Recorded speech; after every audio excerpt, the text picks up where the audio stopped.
बिस्मिल्लाहिर्रहमानिर्रहीम। हादसे से बड़ा सानहा ये हुआ कि हादसा देख के कोई खड़ा ना हुआ।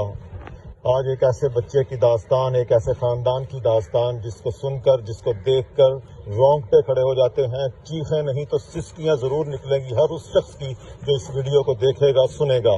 मेरे भाइयों, ये गुजरात का मोहम्मद इस्माइल और उसका बाप मोहम्मद रफीक और उसकी वालदा और उसका खानदान, जो कि 31 अगस्त से लेकर 1 अक्टूबर तक खुशियां मनाता रहा अपने बच्चे के पैदा होने की। अपने बच्चे के पैदा होने की खुशी में वो देगे बांटता रहा, घरों में खाने पकते रहे, हर जगह पर खुशियों का समा था कि 1 महीने बाद जब उसके खतने की बारी आई तो डॉक्टरों ने, जालिमों ने, बेगैरत मसीहाओं जिनको हम समझते हैं, उन्होंने उसका ऐसा ऑपरेशन किया कि रहती दुनिया तक तारीख के औराक इस बात से खाली है कि किसी के खतने करने के दौरान उसका असूब जो है वो खत्म कर दिया जाए, नफ्स काट दिया जाए। मुझे समझ नहीं आती कि वो डॉक्टर किस चीज का था, वो उसके पास कोई डिग्री भी थी या नहीं थी। डॉक्टर एहतशाम गुजरात के इलाका में, डॉक्टर इकराम उसके जुर्म को छुपाने वाला, वो सारे के सारे इस जुर्म में शरीक हैं। इस खानदान के साथ वो जुल्म हुआ है तो जिसको सुनकर रोंगटे खड़े हो जाते हैं। मैं हैरान हूँ, परेशान हूँ कि अभी तक मशीनरी हमारी हरकत में क्यों नहीं आई, क्यों चीफ जस्टिस ऑफ पाकिस्तान और chief justice of Lahore high court ने सो मोटो नहीं लिया। ये मासूम बच्चा, ये इस्माइल, इसका क्या कसूर है? कसूर के बगैर यहाँ पे फिरेगा अब क़यामत तक। मुझे समझ नहीं आती कि बच्चों पर, इनके वालिदैन पर क्या बीतेगी। जुल्म की ये दास्तान आपके सामने इस्माइल का वालिद खुद बयान करता है कि ये किस तरह ये वकूआ पेश आया। 1 अक्टूबर को अपने बेटे को खतने करवाने के लिए रमजान एंड सत्तर पॉली क्लिनिक पर लेकर गए। उधर से डॉक्टर इकराम साहब ने हमको बताया कि डॉक्टर एहतशाम साहब इसके 4 बजे आएंगे, वो खतने करेंगे। हम 4 बजे गए तो एहतशाम और उसका वार्ड बॉय शज़ेब ये बच्चे को अंदर ले गए। तकरीबन 25 से 30 मिनट इन्होंने बच्चा अंदर रखा। उसके बाद ये बच्चे को बाहर लेकर आए। बच्चे को कनोला लगा हुआ था, बच्चा बेहोशी की हालत में था। तो उसके बाद उन्होंने ये बोला कि इसको रोज़ाना इधर लेके आना है, तो ड्रेसिंग करवानी है, पट्टी।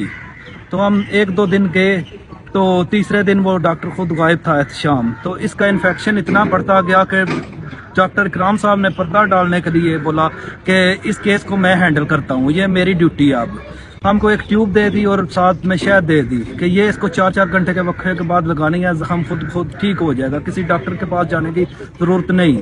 लेकिन हमने जख्म देखा, हमको आराम नहीं आया, सुकून नहीं आया। हम उसी टाइम गुजरात चले गए डॉक्टर ज़ैद मकसूद साहब के पास, जो बच्चों के सर्जन है।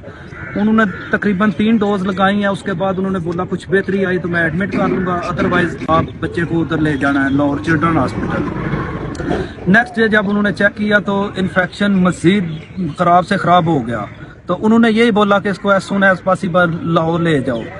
तो उसके बाद हम इधर लाहौर चले आए। तो इधर इसका बच्चे का ट्रीटमेंट चलता रहा और कुछ दिनों के बाद बच्चे का जो उज़्व है वो खुद ही सूख कर जड़ गया।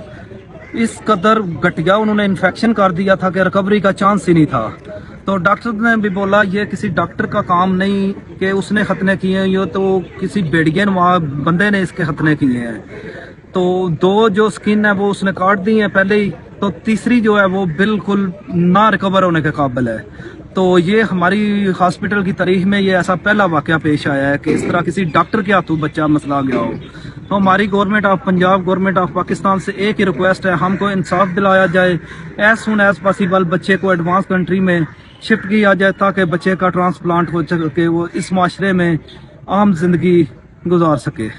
अभी भी देखें, ये इस्माइल का वालिद मोहम्मद रफीक गवर्नमेंट ऑफ पंजाब से और गवर्नमेंट ऑफ पाकिस्तान से अपील कर रहा है कि इसको ट्रांसप्लांट के लिए बाहर भेजा जाए। और उन भेड़ियों को, जो काली भेड़े हैं, जो डॉक्टरी के नाम पर, एक मसीहाओं के नाम पर, एक डाकू जो इस मुल्क को जोंकों की तरह नोच रहे हैं, खा रहे हैं, उनको कैफरे किरदार तक पहुंचाया जाए। और इस बच्चे का जो अतलाफ असूब हुआ है, इसके साथ क्रिमिनल और दूसरी सिविल प्रोसीडिंग जो है उस पर अमल दरामद किया जाए। मेरी गुजारिश है हुकाम बाला से, पंजाब हेल्थ केयर कमीशन के साथ और IG पंजाब डॉक्टर उस्मान साहब से कि फौरन से पहले उस हॉस्पिटल को बैन किया जाए गुजरात के अंदर, और डॉक्टर एहतशाम और डॉक्टर इकराम के खिलाफ क्रिमिनल प्रोसीडिंग जो है ना वो इनिशिएट की जाए, ताकि आज के बाद कोई इस्माइल इस तरह ना हो। और इसको फौरन से पहले जो है वो किसी ना किसी तरीके से डोनर करें, पंजाब हुकूमत करे, वो डॉक्टर करे, जो भी करे, इस बच्चे को बाहर के मुल्क में जाकर इसकी ट्रांसप्लांट कराई जाए ताकि जो बच्चा जिंदगी के अंदर आगे बढ़ सके। बिस्मिल्लाह।